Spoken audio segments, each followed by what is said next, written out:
Hello and welcome to Great Day Hollywood and happy Tuesday. Well, our first guest is an American country music singer-songwriter from Kentucky who signed with Curb Records. His first full-length album, Life With You, is now available to listen. Please welcome the one and only Kelsey Hart joining us this morning from Nashville. Hello, Kelsey. Nice to see you. Welcome. Good morning. How we doing, buddy? I'm doing great. How are you? I'm great. Doing good. In the studio in Nashville, always making music, right? Hey, man, we're not making any today, but we in here.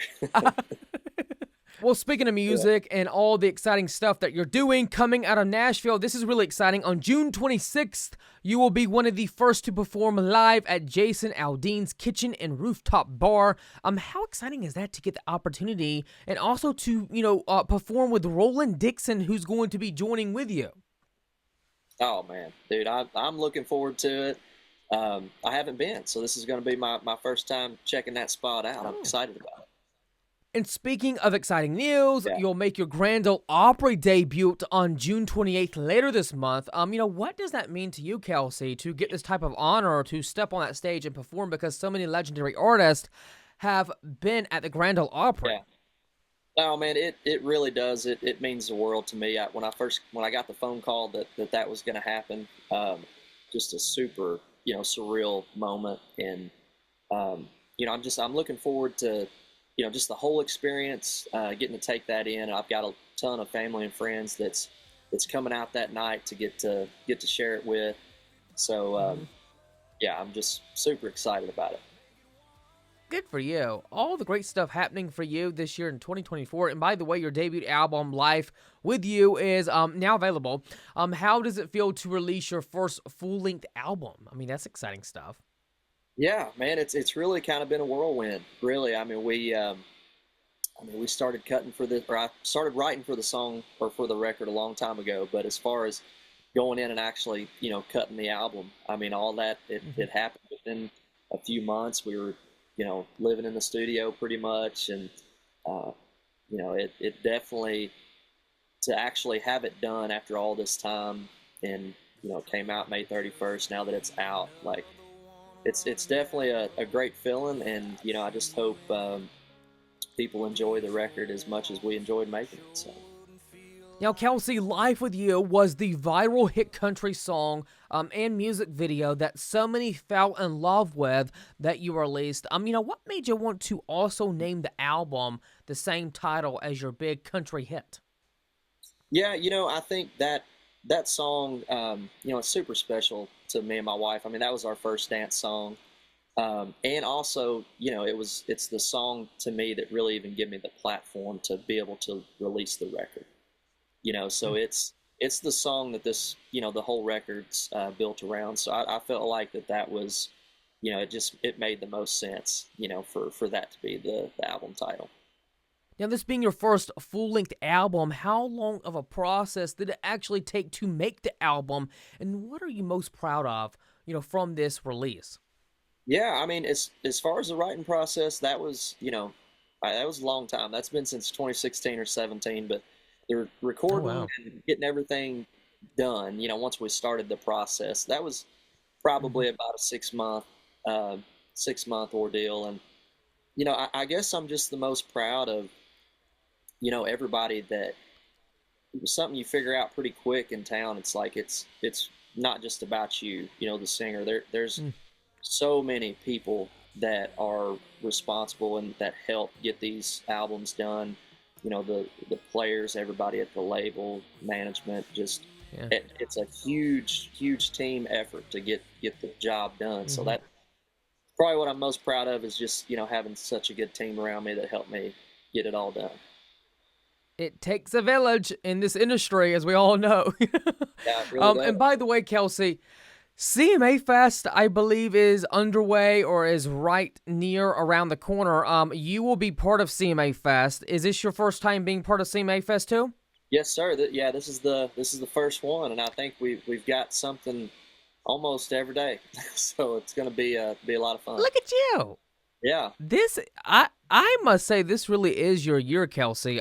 Do you believe this is your year, 2024? I mean, so much is happening for you already. I can't wait to see what's going to happen next year in 2025. I mean, Yeah, it's pretty funny. I was talking to my mom yesterday, and she's every yeah, year for the last like 10 years, she's been like, "This is your year. This is your year." And yeah, she called me yesterday. Of course, your mom's always in your corner. But right. she called me Number one yesterday. supporter, right? Yeah, she called me and she said, "Well, I really do think this is your year." So Yeah, we'll see. you are doing great stuff. Yeah, Good thank you, stuff. man. And by the way, what's next for you once you make your Grand Ole Opry debut, perform at CMA Fest, the Jason Aldean, place, to perform there. Yeah, Obviously the release of your album. What can we expect next from you? I mean, so much already happening for you. yeah. We're not like as of right now, we're not on like an official tour, but we've got dates Yeah. constantly coming in for fairs and festivals this summer. There's just a Mm-hmm. lot of pop up stuff, a lot of things that are happening. So we're gonna do our best to just keep the shows posted and let everybody know where we're gonna be and what we're doing. So I'm excited about getting out there and playing this project now that we finally got it done and letting people hear the song Absolutely. live. So Good for you, buddy. Well, congratulations. Life with You is now available. Go check it out today. Go give it a listen. Listen to the whole album and visit Kelsey's website, officialkelseyhart.com, to find out where he will be in your neck of the woods so you can go see him live and in person and maybe meet him as well. Thank you so much, Kelsey, for coming on the show. You have a great day and congratulations on all your success. hey, thank you for your time, man. I appreciate you. Today, Chef Jamie Gwen is here to share how Americans are making their food choices. She is also sharing her favorite recipes using items, listen to this, from the dairy aisle, including breakfast grilled cheese sandwiches, muffin tin lasagna, and white chocolate raspberry bread pudding bites. Oh my goodness, so yummy. Put it in my tummy. So Chef good. Jamie Gwen, good morning. How are you? Okay. So nice to see you again. I'm going to bring it right over to you, Noah. I'm so glad to be back with you. Thank you for having me. Yes, we are celebrating June Dairy Month. And if you Yeah. haven't spent time in the dairy aisle lately, like really looked at the breadth of Mm, products and how far it's come from, let's say, when I was growing up, uh, yeah. there is something for everyone in the dairy aisle. And now's your chance because the deals are really good this month. So you can keep your budget in check, but you can still buy the Mm, new fabulous good stuff. So now mm-hmm. is the time. And yes, everything you mentioned, all new recipes, feeling very inspired by the dairy aisle. So much greatness happening in the dairy aisle. And by the way, how does the dairy aisle offer variety for people on different diets this summer? So, according to a recent survey by the National Frozen and Refrigerated Foods Association, the dairy Mm-hmm. aisle continues to be the favorite aisle among shoppers because of its diverse range of products, right? No matter your dietary need or your lifestyle preference.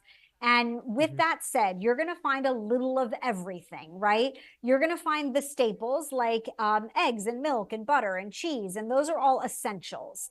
But you're also going to find some really elevated products, right? You're going to find European style butter, which Ooh. as a chef, I'll tell you, I used to search it out. We had to source it. But today you can find that lower or lesser water content, higher butter fat butter in almost every Mm, supermarket across the country. You're going to find plant-based options in both cheese and milk that are mm. incredible. Almond milk, oat milk, which if you're not using for your cappuccino, oat milk makes the best foam, the best latte or cappuccino ever.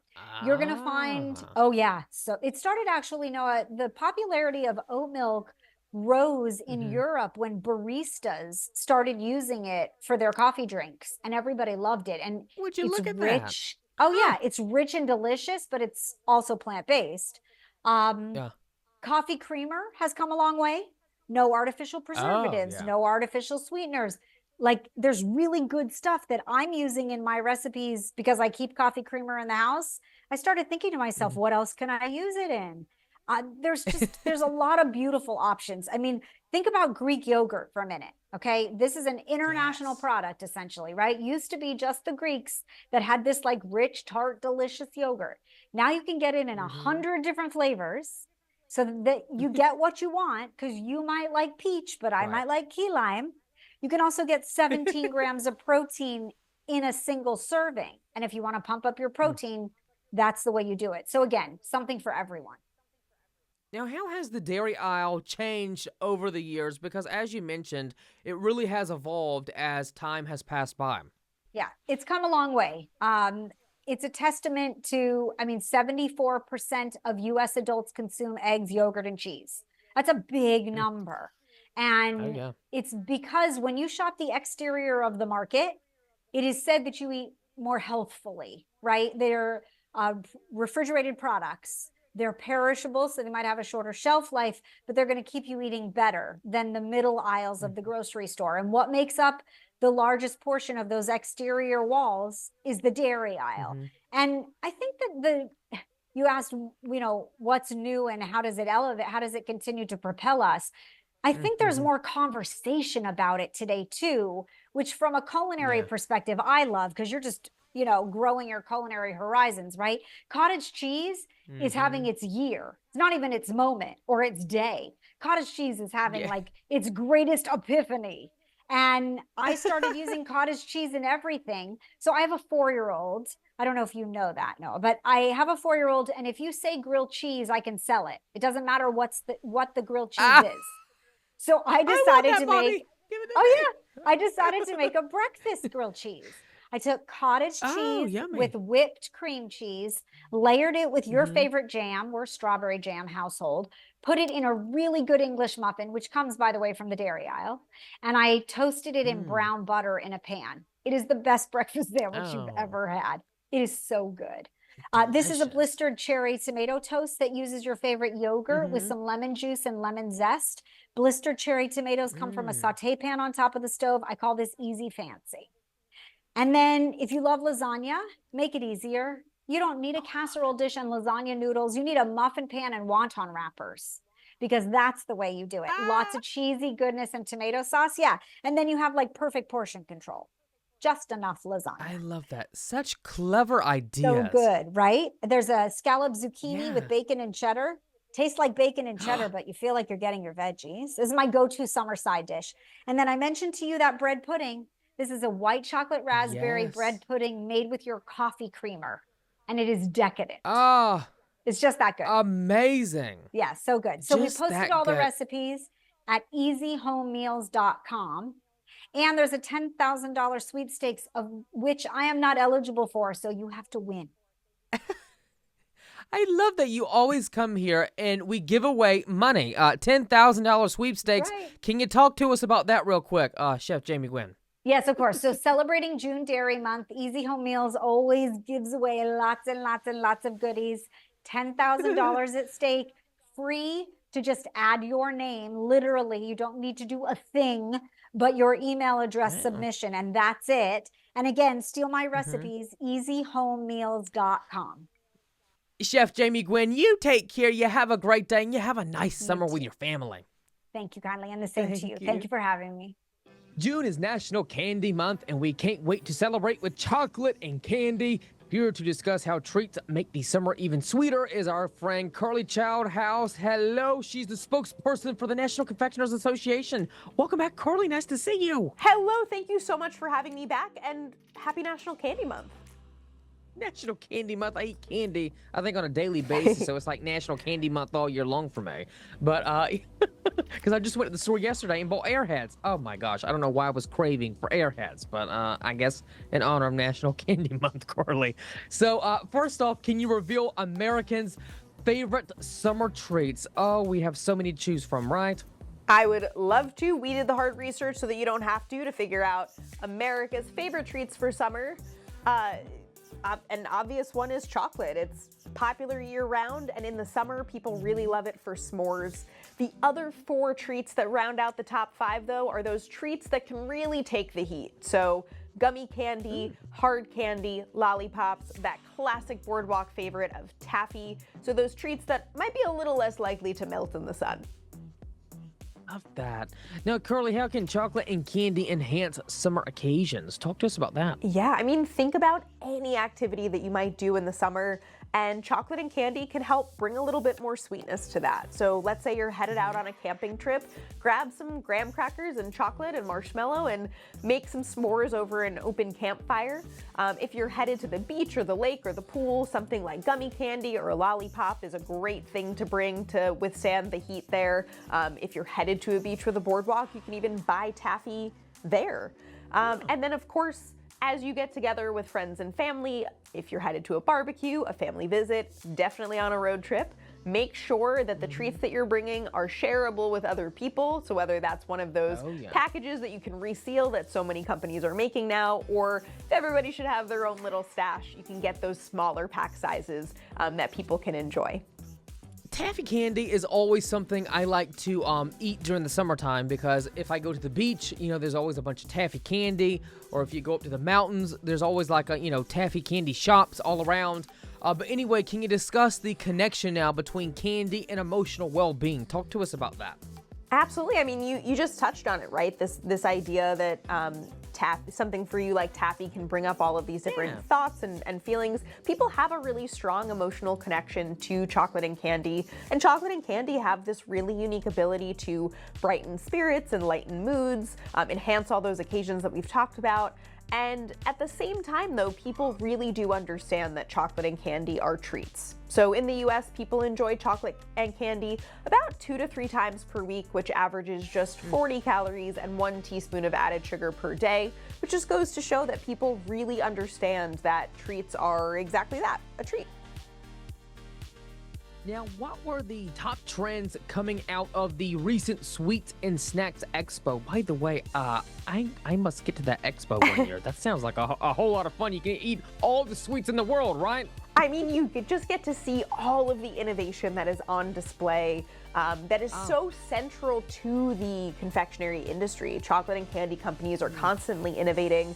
So you saw a lot of treats that would be perfect for any of those occasions, but also a lot of what we're calling multi-sensory experiences. So products that have different textures and flavor combinations. So for textures, freeze-dried candy is super popular right now. And then for flavors, I like to talk about the sweet and heat combination, so bringing a little bit of spiciness into the candy aisle.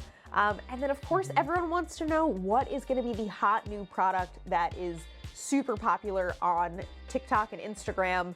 And we see so many of those social trends that are around candy because the products are so innovative. So a lot of what we saw at the show will be perfect for social. I love it. And by the way, Curly, where should we go for more information on National Candy Month? We've got plenty of tips for treating and so many other resources at nationalcandymonth.com.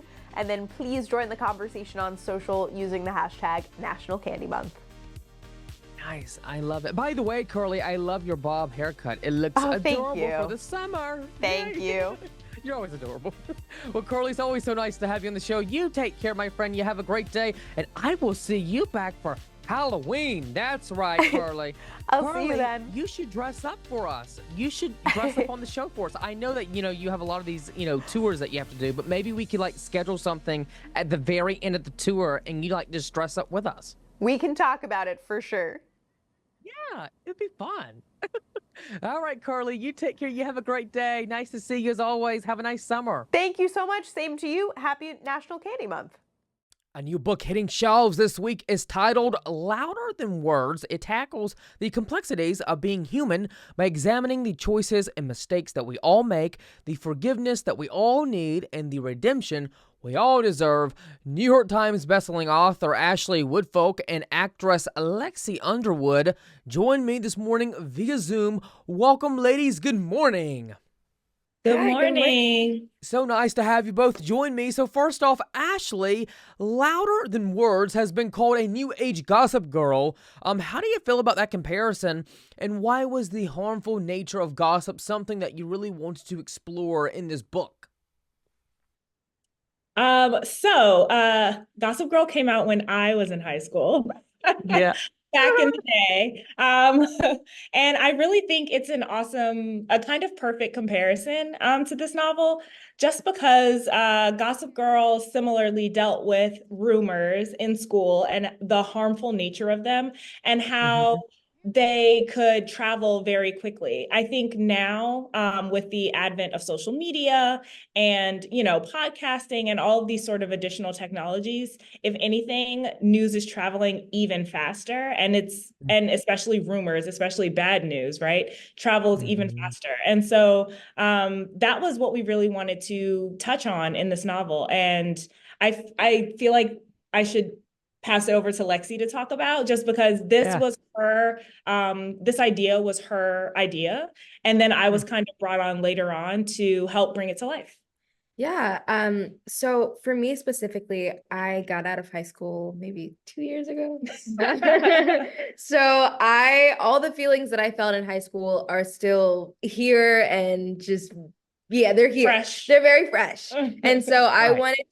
wanted to write a story that I wish that I had in middle school and high school. Growing up, I loved Gossip Girl as well. But I think for me specifically, in terms of using or creating a tool in which I felt like would really kind of get things started, I was just looking at the way in which social media, live streams, and podcasts specifically are used now in 2024. At that time, it was a blog, right? Yes. Yeah, with Gossip Girl. And so now I think And like text messages. Exactly. Yeah. And yeah. And so now, obviously, within the past couple of years, things have definitely expanded. Technology has expanded. And I think that with this specifically, by using a tool like a podcast and social media, oh, no.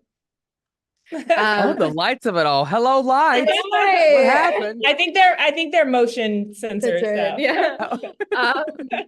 But yeah, by using that tool, it specifically also shows like how social media can be used in a negative light as well. It can be used in a positive light, but specifically in this case, you see the power of gossip, spilling tea, however harmless it may seem, it really does have an effect on others. So we have to be more careful about how we use these platforms. And also, too, Ashley and Lexi, you were mentioning the novel deals with the use of social media in today's teen culture. Has it, made life more challenging for teen girls to find the, space to explore who they really are, Lexi and Ashley? What would you, say about that? I think that in some ways it has helped, and in other ways it has hindered. I feel like I don't know, the experience that I have had with social media is that I really found a lot of community in it. I found people who had like very similar experiences as me, that were not necessarily people that I knew in real life.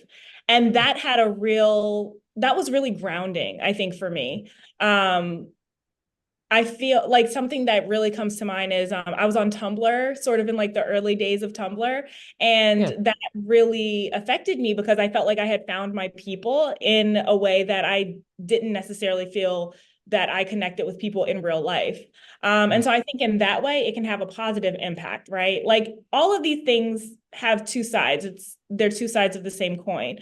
But on the other hand, I do see the negative possibilities that come with social media, the sort of constant comparison, the way that people sort of present their lives as being all beautiful and picture perfect. Picture perfect. And that's not how it actually is.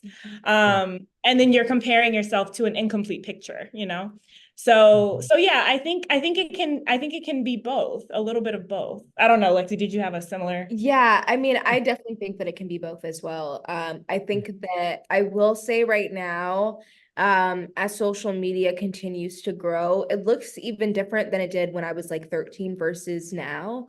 And now AI. Oh God. I know AI there's just so many different things. And so, but I think specifically, trends sometimes can be a little overwhelming. I think that as new platforms roll around like TikTok and Mm. other different things where it sometimes feels like there's always something that you're not doing. There's so many different, what is it, like coquette core and this, Yeah. da da da, and oh, I'm just a girl. And like there's just so many different things that I feel like, especially for young women, we're always looking at like the next thing that we should be doing that makes us cool or pretty or popular. And I think that it's really easy to get lost in it. And so by having stories like this, and also just like having dialogues with your peers and finding that sense of community on social media, I think helps, because at the end of the day, like these trends and things have always been around. They're going to keep being around.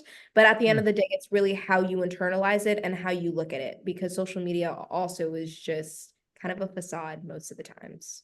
Very well said. What a great story. I am really excited for people to pick up a copy of this book. Thank you so much, Lexi and Ashley, for coming on the show this morning. Go pick up a copy of Louder Than Words, available everywhere in bookstores on June 4th. There it is right there. Go pick up your copy, everyone. Thank you, ladies, for coming on the show. Very nice to meet you both. Thank you. Thank you all so much for watching. Let me know in the comments who was your favorite guest from the show today. And we'll see you back here next time on Great Day Hollywood. Have a good day. Bye-bye.